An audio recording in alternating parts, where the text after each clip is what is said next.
Très bien. Moi, je vous supplierai de dire désormais URCA. C'est pas URCA. Bon. Maintenant, sur la sécurité. Moi, je suis de ceux qui pensent que, et je le dis, je ne le pense pas seulement, je le dis, les forces internationales avaient largement le temps de désarmer depuis le temps. Maintenant que les accords de désarmement ont été signés, il est grand temps d'avoir ces fameux programmes de démobilisation, ou tout au moins de pré-démobilisation, qui consiste à donner à ces jeunes-là la possibilité, à travers des travaux à haute intensité de main-d'œuvre, d'avoir une activité, parce que c'est de ça qu'il s'agit. Commencer par donner des activités génératrices de revenus à ces jeunes-là, pour qu'eux-mêmes se désintéressent à l'utilisation de leurs armes. Parce que ces gens, c'est leur gagne-pain aujourd'hui. Ils n'ont aucune idéologie particulière en politique. C'est leur gagne-pain. Tant qu'on n'a pas trouvé une autre solution pour eux, ils continueront à avoir ces armes. Maintenant, pour les élections, comment allons-nous faire campagne avec tous ces jeunes en armes? La MINUSCA nous assure que ça se passera bien. Je n'ai aucune raison de douter. Moi, je suis candidat, je dois faire campagne. On me dit, allez, faites votre travail, nous on fera le nôtre. Je n'ai aucune raison de douter.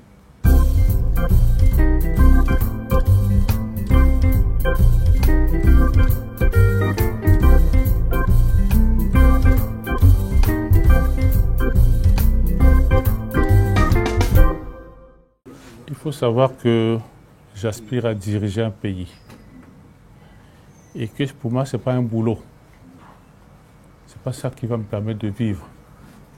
Vous voyez, chez moi, je ne vis pas dans un taudis.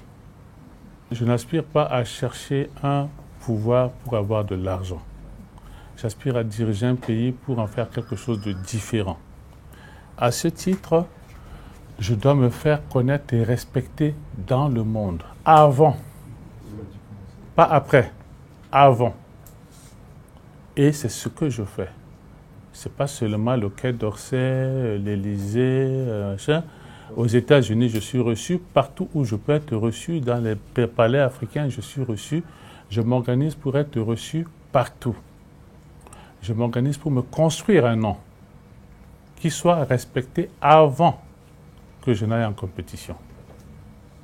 Parce que la suite dépendra de ça. Si vous gagnez des élections dans un pays qui a trop de problèmes et que personne ne vous connaît, le temps de ramer pour vous faire un nom, on perd du temps. Donc j'essaie de faire de la politique de manière moderne. Vous citez le MLPC et vous posez un certain nombre de questions qui leur sont chères. J'ai travaillé pour le MLPC. J'ai été ministre des Finances et Premier ministre sous le régime MLPC. J'ai défendu leurs couleurs. J'ai permis que leur pouvoir résiste. Écoutez-moi bien. J'ai permis que leur pouvoir résiste parce qu'il tombait. Ce pouvoir tombait. J'ai permis que ce pouvoir résiste. Quand je suis parti, il est tombé. C'est une vérité, dont personne ne parle. Pendant que moi j'étais Premier ministre, citez-moi les coups de feu que vous avez entendus. Il faut, en tant que journaliste, faire ce travail. Qu'est-ce qu'il y a eu comme conflit armé pendant que Delogele était Premier ministre? J'ai affronté beaucoup de choses, beaucoup de coups de l'opposition parce que l'opposition voulait faire tomber Patassé et j'étais un paravent. C'était ça le labi pour moi.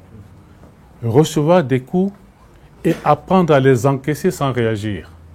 C'était ça le labi. Pendant ce temps, le parti au pouvoir me donnait des coups aussi. Mais j'étais obligé de défendre leurs intérêts contre leur gré. Ils ont souhaité que je parte parce que j'étais un intrus. Ce n'était pas mon pouvoir. Et ils avaient raison. Ils avaient raison. Ce n'était pas mon pouvoir. Ils ont lutté 30 ans pour avoir ce pouvoir.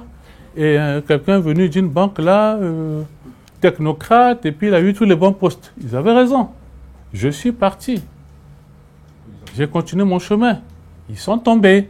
Je n'y étais pour rien. On est d'accord? Bon. Allez parler de 16 milliards. Vous pensez que 16 milliards peuvent disparaître en Centrafrique là et puis on passe ça en perte et profit? Là on met les gens en prison pour les 100 000, les 50 000 et tout ça. 16 milliards qui viennent d'où? On aime s'inventer des histoires dans ce pays et puis une fois qu'on les a inventées, on pense ça comme une Bible et on répète ça à satiété. Comme les histoires de monsieur 10%, les marchés, j'entends plein de choses, c'est-à-dire des âneries qu'on invente et puis finalement à force de répéter ça, on se met à genoux le matin pour prier ce qu'on a inventé. Il faut arrêter ça. Ce que nous voulons proposer aux Centrafricains, c'est l'avenir. Il ne faut pas se mettre à interroger quelque chose qui ne s'est pas passé il y a 15 ans et qu'on croit que c'est passé. Je pense qu'on perd le temps aux Centrafricains.